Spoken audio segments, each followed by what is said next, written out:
हमारे देश के प्रधानमंत्री को कहना पड़ता है मैं गाली प्रूफ हूं। अरे एयर प्रूफ देखे थे, वाटर प्रूफ देखे थे, फायर प्रूफ देखे थे, या गाली प्रूफ भी शब्द नया आया इस सदी में। ये दुखद है। सदन में आतंकवादी बैठे तो हमारा सुरक्षा कहां है? हमारी सुरक्षित कैसे होंगे? इस पर गंभीर विचार करना चाहिए। अगर आतंकवादी है आप आईबी से जांच कराइए, राज से जांच कराइए, एनआईए से जांच कराइए, दंड दीजिए। कुंवर दानिश अली, उनके खिलाफ जिस तरह से अभद्र टिप्पणी की गई उसको लेकर अभी भी कुछ एक्शन नहीं लिया गया, केवल 1-2 लीगल नोटिस जारी की गई, वो भी सो कॉल्ड नोटिस है। तो उसके बारे में सीधा हम डॉक्टर एपी सिंह से मिलते हैं। सर, किस तरह से देखते हैं पूरे मामले को? 1 हफ्ते होने को हैं लेकिन अभी कोई कार्रवाई होती नजर नहीं आ रही। देखिए, संसदीय जीवन में भाषा की मर्यादा होनी चाहिए, भाषा की गरिमा होनी चाहिए। असंसदीय, अपमानजनक, अमर्यादित, अश्लील, गैर कानूनी भाषा का प्रयोग नहीं होना चाहिए।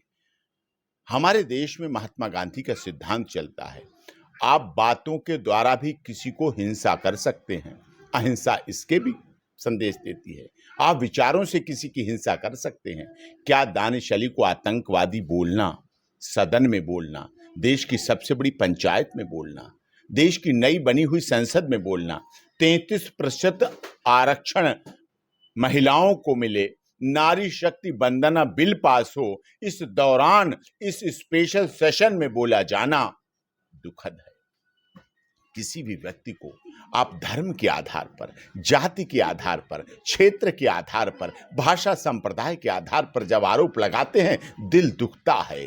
सभी का खून शामिल यहाँ की मिट्टी में, किसी के बाप का हिंदुस्तान नहीं है। इस देश को आजादी में नेताजी सुभाष चंद्र बोस, चंद्रशेखर आजाद, राम प्रसाद बिस्मिल, शहीद अशफाक उल्लाह खां सबने मिल के सींचा है। और इस संविधान का निर्माण कराने में डॉक्टर भीमराव अंबेडकर का दिल भी उस दिन जरूर रोया होगा कि हमने कैसी संसद बनाई, हमने कैसा संविधान दिया जहां धर्म के नाम पर किसी के साथ भेदभाव किया जाता है, आतंकवादी जैसे शब्द बोले जाते हैं, आतंकवादी जैसे शब्द उद्धृत किए जाते हैं सदन के अंदर कार्रवाई के दौरान। ये बहुत दुखद है। अब लोग आरोप लगाते हैं दानिश अली जी ने क्या कहा, उन्होंने क्या कहा। मैं दानिश अली जी हूं चाहे कोई है, सभी सांसदों को और सभी सामाजिक जीवन में रहने वाले लोगों को एक ऐसी स्थापना करनी चाहिए, ऐसे विचारों का आदान प्रदान करना चाहिए। आज लाइव स्ट्रीमिंग हो रही है, आज सदन देश जब कार्रवाई चलती है तो 140 करोड़ लोग देखते हैं। 140 करोड़ लोग नहीं, करोड़ों लोग जो एनआरआई हैं वो देखते हैं हमारे भारत में क्या रहा। छात्र देखते हैं, विधि के छात्र देखते हैं, सामाजिक जीवन में देखते हैं, महिलाएं देखते हैं, सभी धर्म, जाति, क्षेत्र, भाषा, संप्रदाय के लोग देखते हैं। और वहां ऐसे शब्द बोले जाएं, ऐसे गरिमाहीन शब्दों का उच्चारण किया जाए, जातिगत उद्बोधन किए जाएं, दुख होता है। दुख हमें तब भी होता है जब हमारे देश के प्रधानमंत्री को कहना पड़ता है मैं गाली प्रूफ हूं। अरे एयर प्रूफ देखे थे, वाटर प्रूफ देखे थे, फायर प्रूफ देखे थे, या गाली प्रूफ भी शब्द नया आया इस सदी में। ये दुखद है।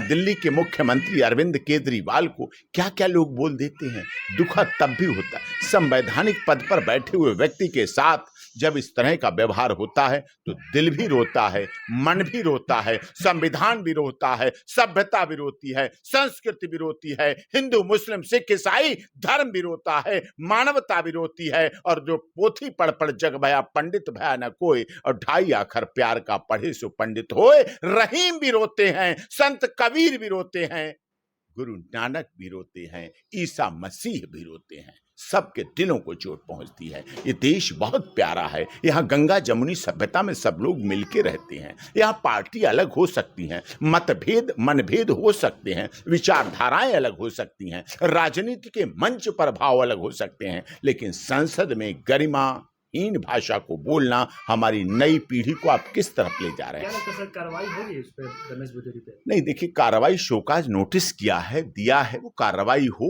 ओम बिरला जी बहुत सम्मानित लोकसभा के अध्यक्ष हैं, वो कार्रवाई करें, पार्टी कार्रवाई करे। ऐसी स्थिति से दुखद है। देखिए, मोदी जी ने ट्रिपल तलाक को ऐश कराया, क्या धर्म देख के नहीं कराया? उन्होंने हमारे देश की मुस्लिम महिलाओं को संरक्षण सुरक्षा देने के लिए काम किया। सबका साथ, सबका विकास, सबका विश्वास, सबका न्याय का नारे में कहीं हिंदू मुस्लिम नहीं बोला जाता, कहीं नहीं लिखा जाता। सर्वे भवन्तु सुखिनः, सर्वे सन्तु निरामया, वसुधैव कुटुम्बकम, one earth, one family, one future. हम G20 में चिल्ला चिल्ला के बोलते हैं कि हम one earth, one family, one future लेके चल रहे हैं। हम अभी धर्म की संकीर्णता से बाहर नहीं निकल पाए हैं। दानिश अली कह रहे हैं कि कार्रवाई में भी तुम इस्तीफा दे देंगे, क्या आप लोग वो इस तो पर नहीं उनका जाएंगे? दुख है, वो तो उनका दर्द है, क्योंकि वो चुने हुए प्रतिनिधि हैं, लाखों लोगों के चुने हुए प्रतिनिधि होते हैं, लोकसभा के प्रतिनिधि होते हैं। उनका दर्द उनके लोगों का, उन्हें नहीं आतंकवादी बोला गया।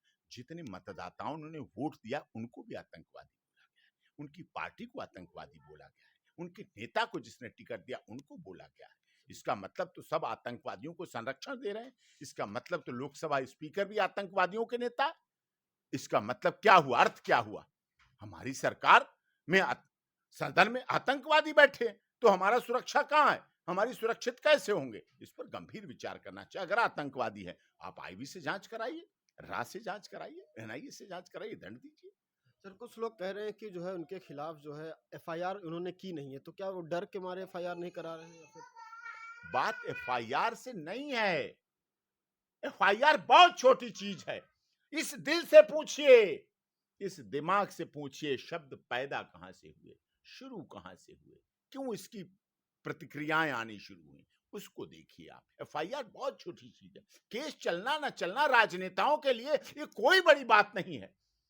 पक्ष विपक्ष में पता नहीं क्या क्या हो जाता है, लेकिन दिल से पूछिए, अपने दर्पण के सामने खड़े होइए, अपने माता पिता और जनता के सामने बैठिए, किसी मंदिर मस्जिद गुरुद्वारे गिरजा घर में जाके बैठिए और अपने भगवान ईश्वर अल्लाह गॉड खुदा से पूछिए कि मैंने क्या तेरे धर्म को लेके सही बोला या गलत बोला। ये सोचिए। बहुत बहुत धन्यवाद सर। सर कुछ मुसलमान ये भी मानते हैं कि कहीं ना कहीं बीजेपी सरकार है मुसलमानों को दुय्यम दर्जे का नागरिक लाना चाहती है, मुसलमानों की तरफ से दरकिनार किया जा रहा है, क्या ऐसा लगता अब है? देखिए, वो जान सकते हैं बेहतर, लेकिन भारतीय जनता पार्टी के हमने तो अटल बिहारी वाजपेयी को देखा है, जिन्होंने डॉक्टर एपीजे कलाम साहब को राष्ट्रपति बनाने में पूरी भरसक भूमिका निभाई और दोबारा भी वो राष्ट्रपति बनाना चाहते हैं। हमने लाल कृष्ण आडवाणी की सोमनाथ से अयोध्या की वो रथ यात्रा देखी है, जिस रथ यात्रा का चालक प्रारंभ से लेकर आखिर तक, बिहार में बंद होने से लेकर छूटने तक, रिहाई से लेकर अयोध्या पहुंचने तक मुस्लिम था, इस्लाम धर्म को मानने वाले थे। ऐसा कहा जाता है कि जो आडवाणी साहब की जो वो थी बीजेपी उस टाइम के अलग थे और आज की जो बीजेपी है वो अलग है। नहीं, अब मैं ये कैसे कह सकता हूं? मैं पार्टी का प्रतिनिधि नहीं, पार्टी का राष्ट्रीय अध्यक्ष नहीं, लेकिन मैंने देखा है। मैं अयोध्या प्रभु श्री राम के मंदिर के निर्माण के उस समय में सभी लोगों ने देखा उस दृश्य को, और आडवाणी जी को भी देखा। आडवाणी जी आज भी हैं, आप सवाल पूछ लीजिएगा जाए। उनका रथ का चालक शुरू से आखिर तक इस्लाम धर्म को मानने वाला था। डॉक्टर एपीजे कलाम साहब देश के महामहिम राष्ट्रपति रहे, वो इस्लाम धर्म को मानने वाले थे। शहीद अशफाक उल्लाह खां की शहादत हिंदू मुस्लिम सिख धर्म को देख के नहीं हुई थी।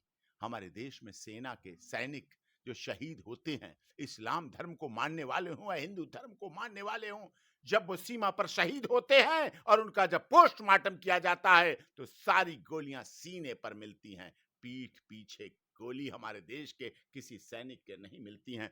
तब वो तिरंगे में लिपट कर आते हैं, तब ये केजरीवाल जी के लगाए हुए तिरंगे झंडे हवा से लहराते हैं। ये हवा से नहीं लहराते हैं, ये शहीदों के त्याग, बलिदान, तपस्या से लहराते हैं। तब वो भारत माता की जय करते हुए शहीद होते हैं। ये हमारा देश है। बहुत बहुत धन्यवाद।